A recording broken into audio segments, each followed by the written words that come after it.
Assalamu alaikum and welcome back to the Islamic History Podcast. Just want to begin by stating that this is an official episode. This is episode 13 of the second season. It is not a bonus episode. So what does that really mean?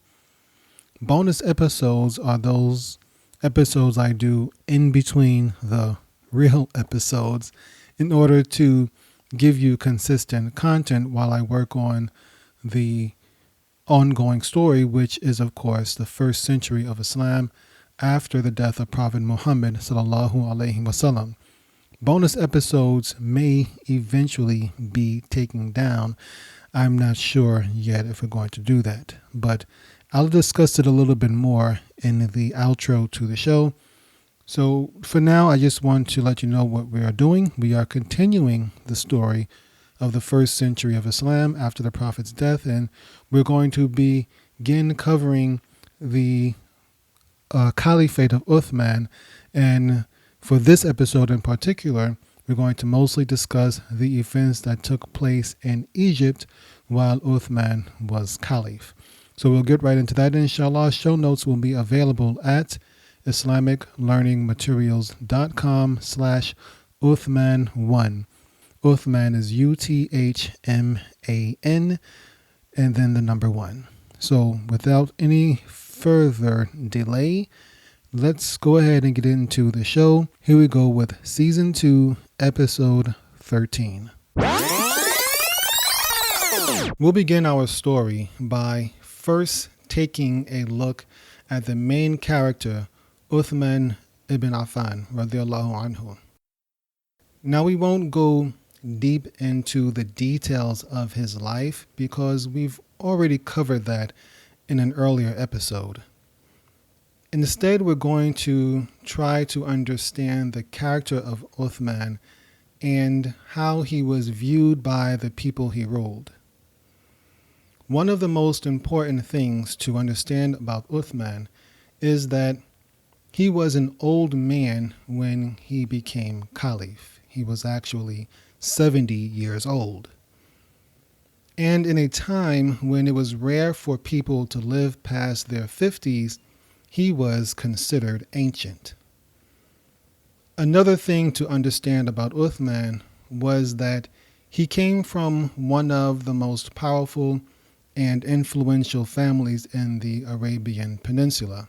He was a member of the famous Umayyad clan, which was a leading clan among the Quraysh. In fact, the Umayyads were the main clan to resist the message of Islam during the early days of Prophet Muhammad sallallahu alaihi wasallam. Abu Sufyan, the most prominent member of the Umayyad clan, led 2 battles against the Muslims of Medina.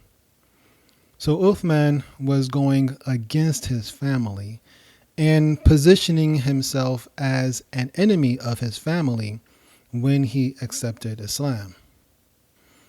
And let's be clear about one thing. Uthman was certainly one of the earliest people to accept the message of Prophet Muhammad sallallahu alaihi wasallam. And like most of the other members of his clan, Uthman was also a successful merchant. He was very wealthy, both before and after the Prophet's migration to Medina. But despite his wealth and his family and his many connections, Uthman was most renowned for his piety. In fact, Ibn Umar, the son of Umar ibn al-Khattab, was quoted as saying, "We used to regard Abu Bakr as the best, then Umar, and then Uthman." And there are several occasions where Uthman donated large sums of money in the cause of Islam, and as a final proof of his piety and love for Islam, Uthman was the only companion to have been married to 2 of the Prophet's daughters at different times. The first one died, and then he married a second daughter. But Despite all of these wonderful attributes, history has not been so kind to Uthman.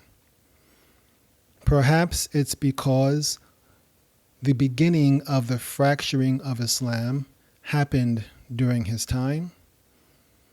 Perhaps it's because his reign has been so heavily scrutinized, much more heavily scrutinized than those that came before him.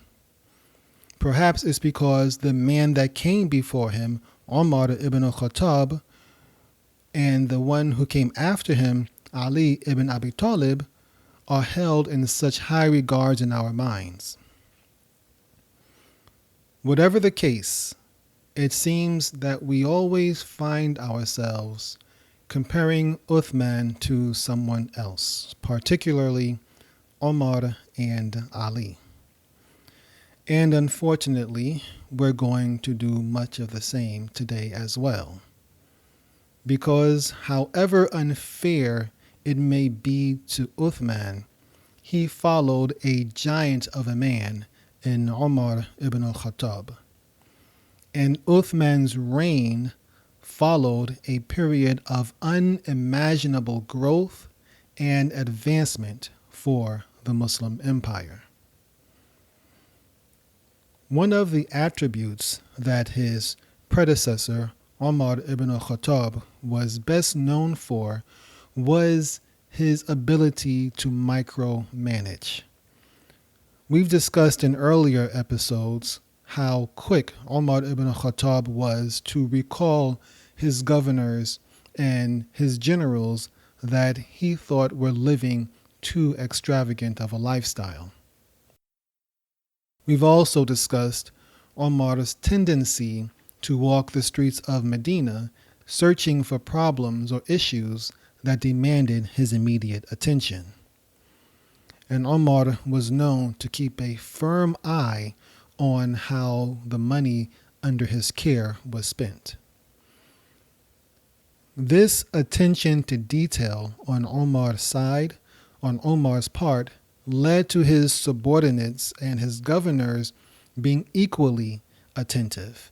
It led them to always stay on their toes and to be very careful and to make sure they knew how every dinar was being spent and to make sure that every cent could be accounted for. But Uthman was not like that. He was an older man. He did not have the same energy and vigor that Umar did. Besides, that just wasn't part of Uthman's character. He was much more lenient, much more easygoing. Unfortunately, this leniency only encouraged restlessness, discontent, and in some cases, even fraud. Even today, Uthman's legacy does not do him justice. While he is universally loved by Sunni Muslims, he is often considered inferior and even dishonest by the Shia. Many of them believe that Uthman became the ruler unjustly and at the expense of Ali. And while Sunni Muslims do love Uthman, he is still not as well known as the two caliphs who came before him, namely Abu Bakr and Umar. But before we get into the story of Uthman's administration and his reign as caliph, it's important that we understand the Muslim world that he ruled over. First, it is most likely that Muslims were in the minority of the very land they ran. They were just coming off these amazing conquests of the Persian and Byzantine empires. So the Muslims, who at this time were still mostly Arab, were ruling over a huge swath of land full of people who were neither Arab nor Muslim. However, it should be noted that even though the Muslims were a minority, Islam was rapidly growing as thousands of these conquered people were entering Islam.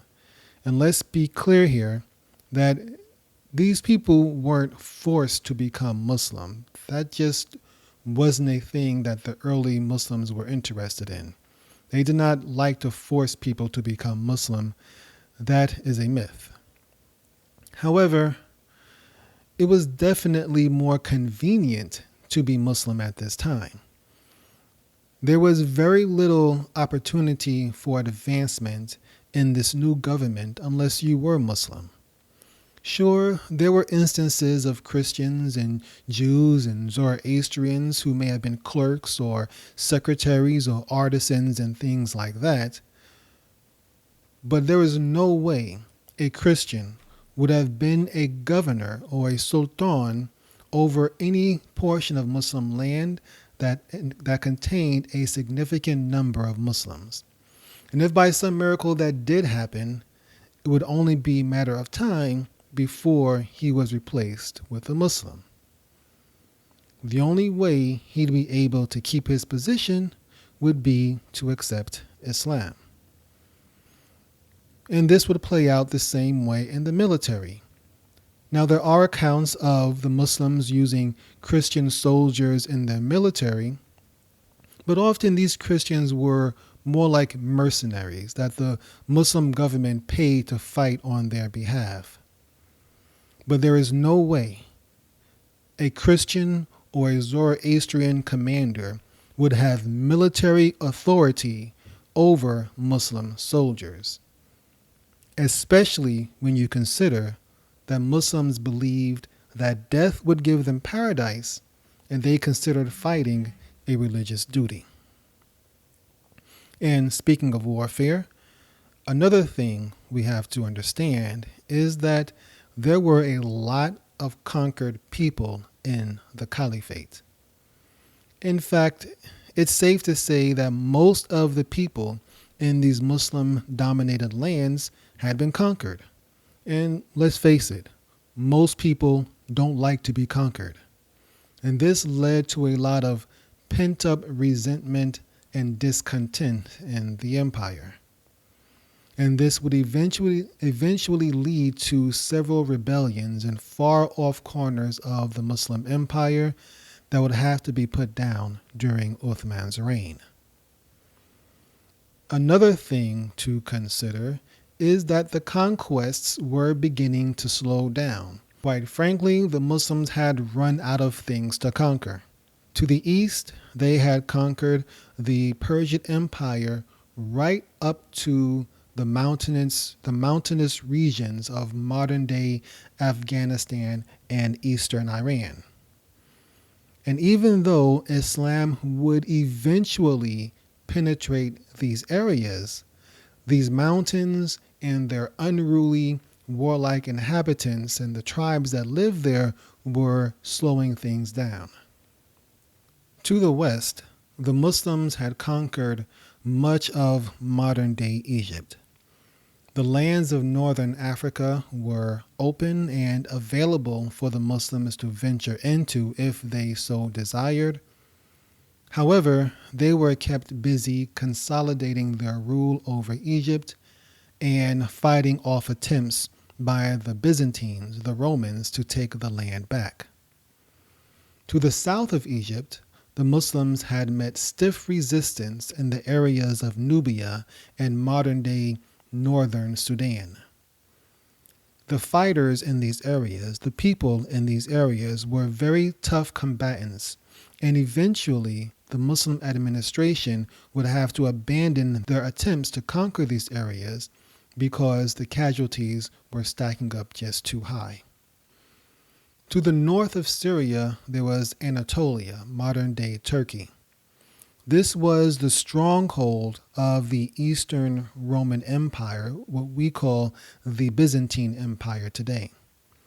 Umar ibn al-Khattab, while he was Caliph, had discouraged further invasions into this area, and Uthman had continued that policy.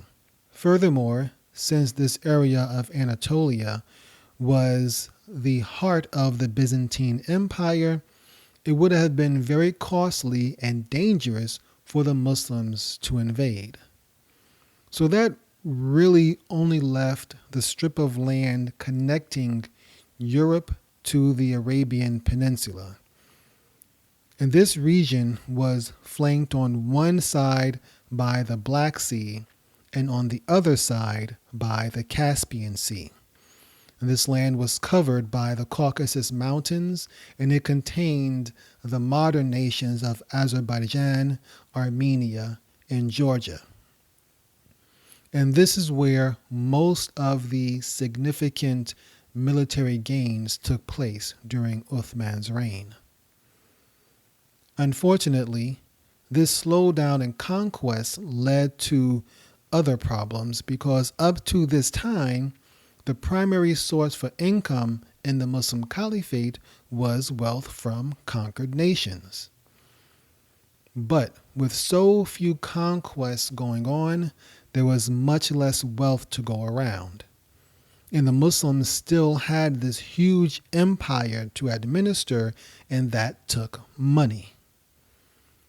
On top of that, Umar ibn al-Khattab, while he was Caliph, he had established stipends for various members of the community. And Uthman, when he became Caliph, he inherited those responsibilities. And so now the Caliphate was having a much harder time finding the money to fund these entitlements. And another problem the Caliphate faced was that some Muslims were simply too wealthy. Many of the Muslim soldiers who had taken part in the early battles against the Romans and the Persians, many of them had gained enormous amounts of wealth, more wealth than they could ever spend in an entire lifetime. And so obviously, this hoarding of wealth, or this enormous accumulation of wealth in a few members of society, would create resentment in those citizens who did not have that money. So that's a summary of some of the obstacles that Uthman faced when he became the Caliph. Now, let's take a look at some of the events that took place during Uthman's Caliphate. It's important that we understand how these events impacted Uthman's rule, impacted his popularity, and turned a significant portion of the Muslim world or the Muslim empire against him. One of perhaps the best cases of Uthman not using his best judgment or not making the best decision was in the case of Amr ibn al-Aas. As you may remember, Amr ibn al-Aas was responsible for the conquest of most of Egypt. In fact, he led the first Muslim incursions into Egypt. He was also responsible for conquering the city of Alexandria, which had been the Roman capital of Egypt. And Amr ibn al-As was also responsible for establishing the military outpost of Fustat, which was the future site of the modern city of Cairo. Overall, Amr ibn al-As was feared by his enemies and beloved by his subjects. For instance, the Coptic Christians of Egypt, they loved him because he allowed them to practice their faith, unlike the Romans before them, who used to oppress the Coptic Christians for many years because they practiced a different form of Christianity. The Muslims of Egypt loved him because, first of all, Amr was a companion of Prophet Muhammad sallallahu alaihi wasallam. He had been a friend of Khalid ibn Walid, and he was also close to the previous caliph, Umar ibn al-Khattab. But most of all, Amr ibn al-As was loved because he had proven himself to be a successful commander and leader. And as the primary architect of the conquest of Egypt, and as the head of the military in Egypt, Amr ibn al-As had served as the de facto governor of Egypt for almost 5 years. However, he had never been given the official title of governor by either Umar or Uthman. So when Uthman became caliph, he changed things up a bit by sending his cousin Ibn Abi Sarh to be the finance minister of Egypt. Now let's get a little background on this man, Ibn Abi Sarh. Ibn Abi Sarh was also a companion of Prophet Muhammad sallallahu alaihi wasallam, but he was nowhere near the level as Amr ibn al-As, and his story is also very controversial. Ibn Abi Sarh accepted Islam at the hands of Prophet Muhammad sallallahu alaihi wasallam in Mecca before the Hijrah, that is, before the migration to Medina. But after migrating to Medina, he denounced Islam and returned to the pagan Quraysh in Mecca. And he wound up staying there until the Muslims conquered Mecca. And as you may know, when the Prophet ﷺ conquered Mecca, he gave amnesty to almost everyone in the city and forgave them for oppressing and fighting the Muslims for so many years. But there were a few people that he did not give amnesty to. Ibn Abi Sarh was one of them. In fact, the Prophet actually ordered his death. However, Ibn Abi Sarh hid in his cousin Uthman's house in Mecca and begged him for protection. These two men, Ibn Abi Sarh and Uthman ibn Affan, they were not only cousins, they were also foster brothers, meaning that they had been nursed by the same woman. So they had a very close relationship. Uthman interceded on Ibn Abi Sarh's behalf and asked the Prophet to forgive him. And at first, the Prophet denied his request, but Uthman persisted, and finally the Prophet gave in, granted Ibn Abi Sarh amnesty, and accepted his shahada, or testimony of faith. As you can see, Ibn Abi Sarh, the one who betrayed and lied on the Prophet, did not command the same respect as someone like Amr ibn al-As. Now, to be fair, we have to accept that Ibn Abi Sarh made a sincere repentance and truly regretted his previous sins. But you can't help but question Uthman's decision to make him finance minister, especially considering the following events. It should come as no surprise to anyone that Amr ibn al-As, the Muslim hero, and Ibn Abi Sarh, the guy who betrayed the Prophet, did not get along. And it wasn't long before they were clashing over how Egypt should be managed. And eventually, the bickering got back to Uthman, and the Caliph had to intervene.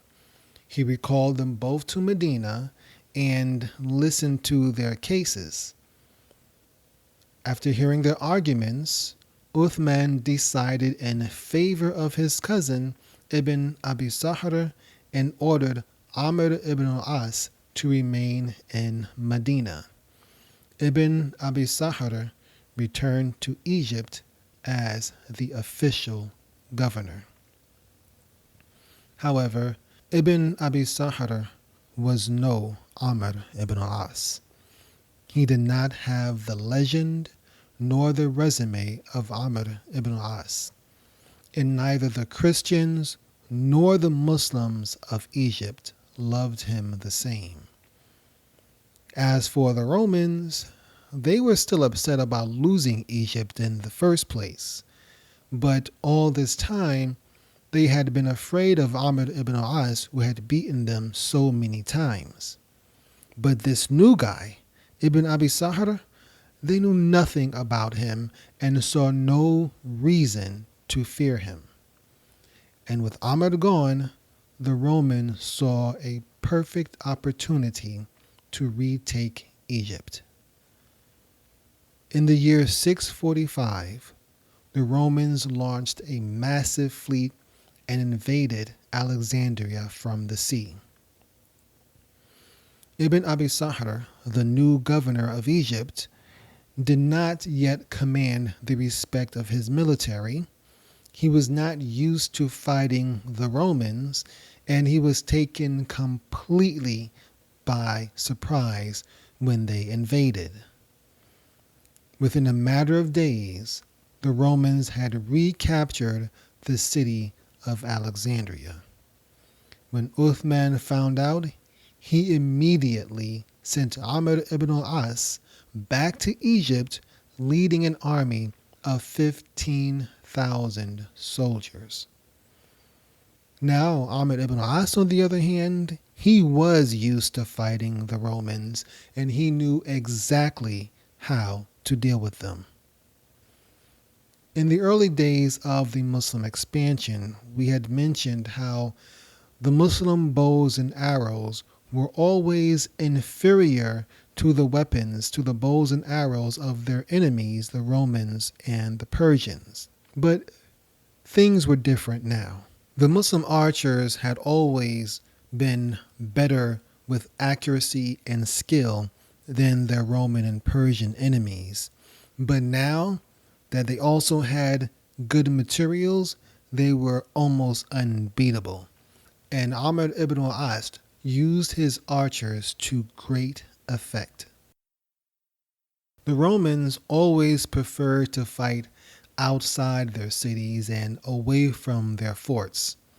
Prophet Muhammad ﷺ used a similar strategy during the Battle of Uhud, which was the second battle between the Muslims and the Quraysh.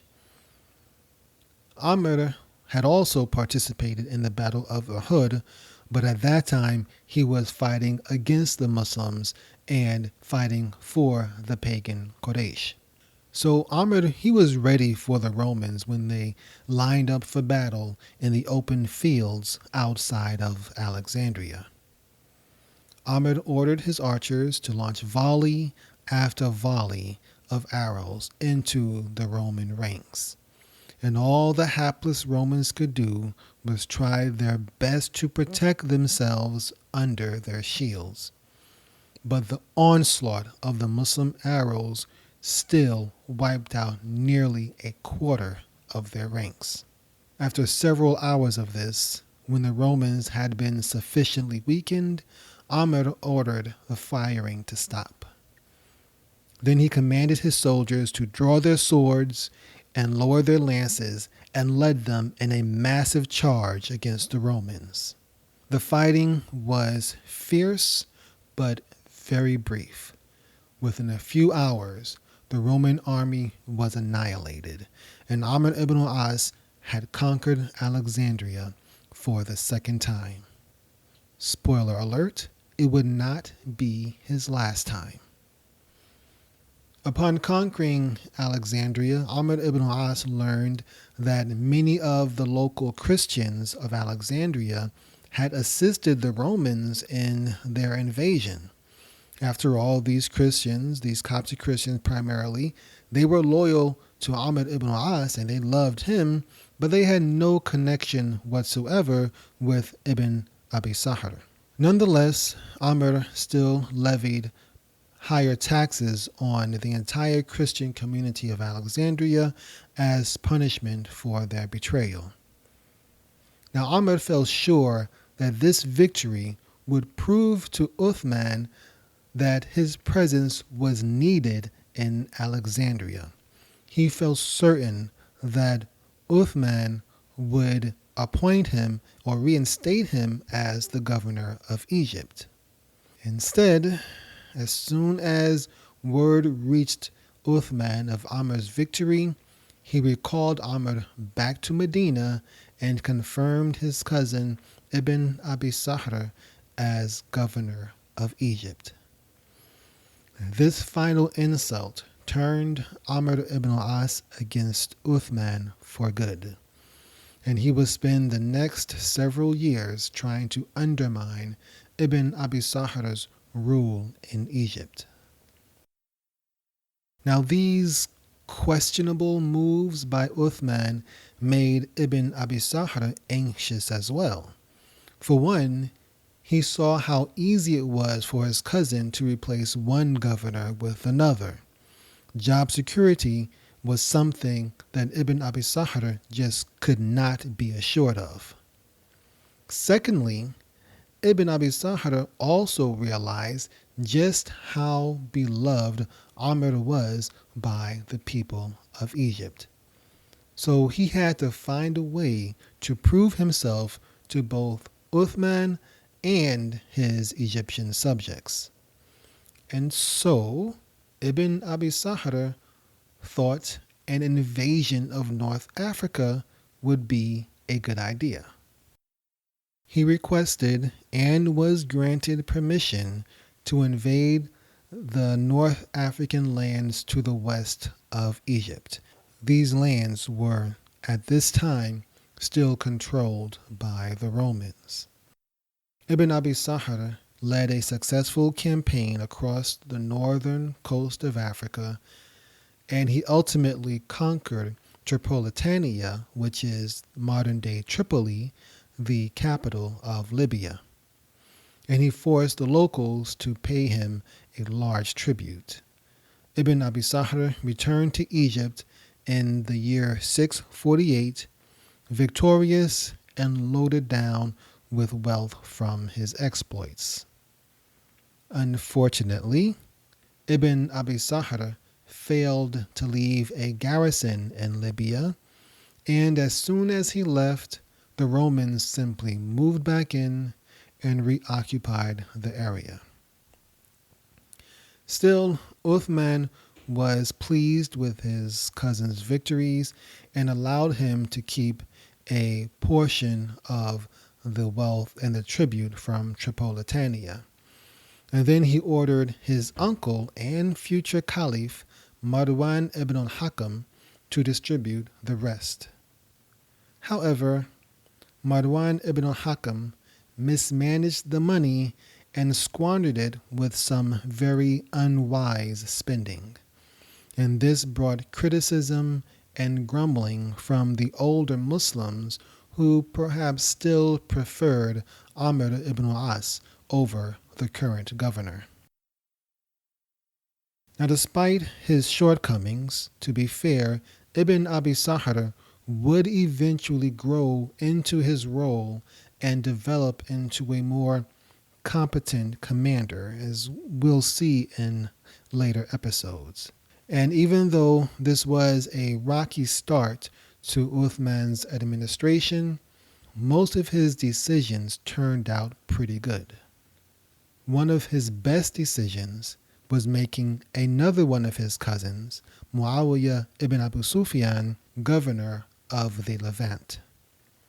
In the next episode, inshallah, we will discuss Muawiyah ibn Abi Sufyan in the Levant and his attempt to build the first Muslim navy. Alhamdulillah, I hope you found that beneficial. Let me just go and get into some administrative discussion regarding the Islamic History podcast. Just so you know, the next couple of episodes we will continue the discussion of the early part of Uthman's Caliphate. He ruled for about 12 years and is essentially divided into two sections of 6 years each.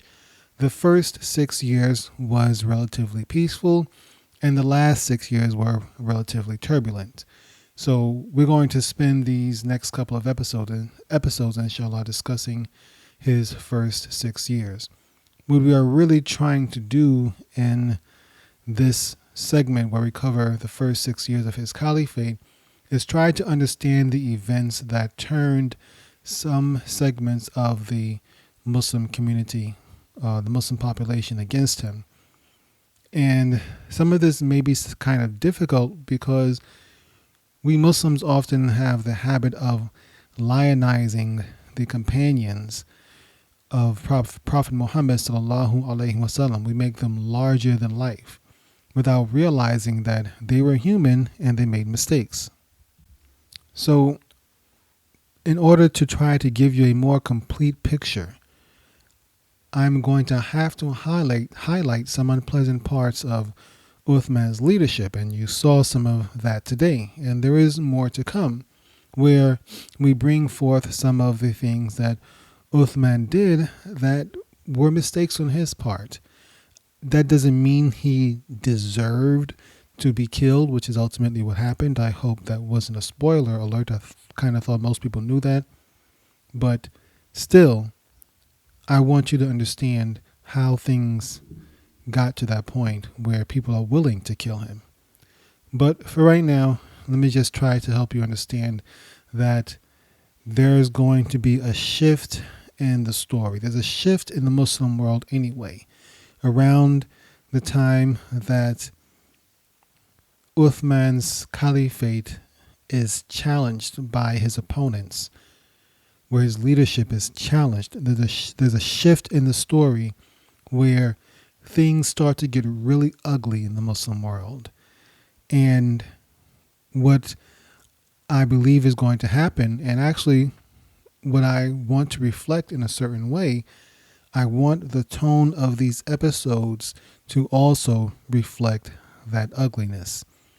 So far, there's been a lot of uplifting things. It's this small ragtag bunch of feisty Muslims fighting against all odds and trying to establish this religion against two of the most powerful empires in the world, and just carving out a segment of the world of their own by hook or by crook.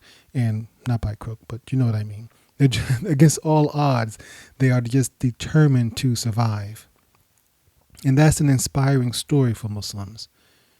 But when those early years go by, when we get into Uthman's caliphate, especially the second half of his caliphate, things change, and it's not so pretty anymore.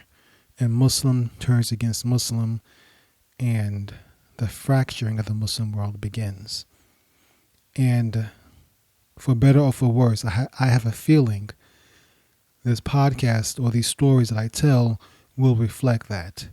It's going to become kind of dark before it gets better. Inshallah, unfortunately, this is history. I'm just giving you the facts.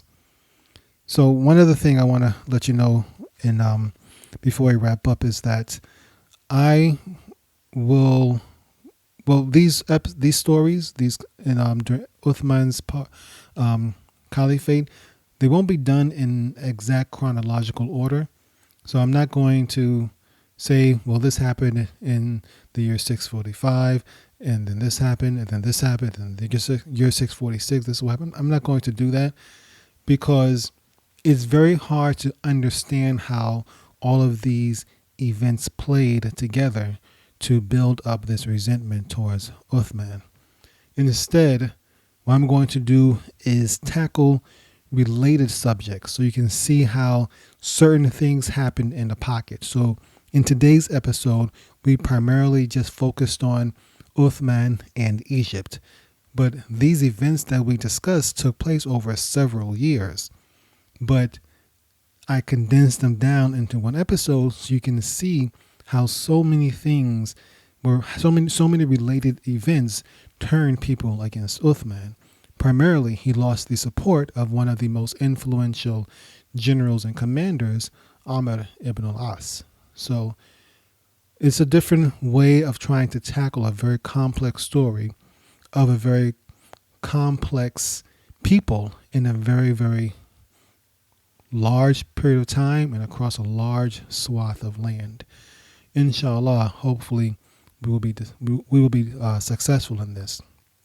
So I just want to wrap it up by encouraging you to visit the show notes page, which will be available at islamiclearningmaterials.com/Uthman1, and Uthman is spelled Uthman, then the number 1.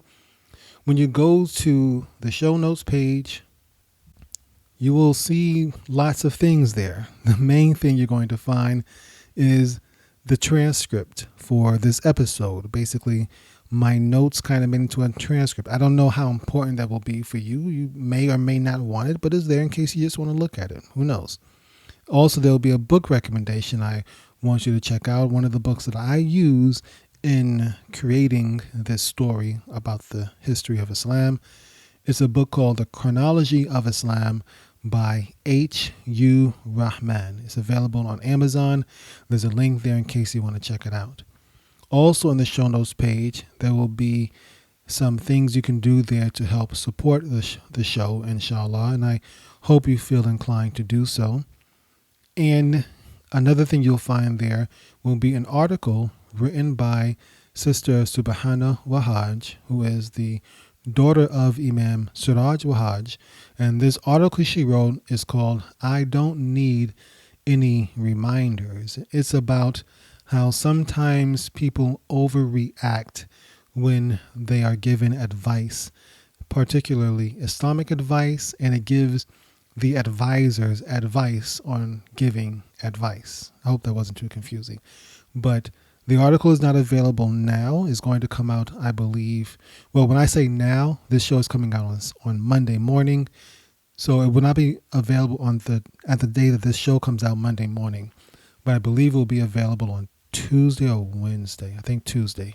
So if you are getting this episode after Tuesday, then you're good to go. If you get it before Tuesday, then just come back later, inshallah, a couple of days or so, go back and see it. And all of that will be on the show notes page. Okay, so you'll see the link to that article on the show notes page, inshallah. And the final thing that will be on the show notes page, which is why I really encourage you to go check it out, will be a link to the YouTube video for this week's favorite nasheed. If you are a longtime listener of the show, you know that most of this season of the Islamic History podcast, I tried to give you a new nasheed after the end of each show. And there's a new nasheed I discovered today, and it's pretty nice. I like it. It's called Good Life by this young Muslim singer named Harris J. So you'll be able to hear it right when we close out. And if you go to the show notes page, islamiclearningmaterials.com/Uthman1, you will actually be able to see the video for it.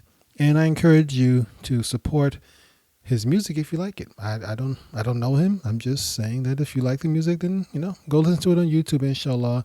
And I hope you enjoy it if that's something that you like to do.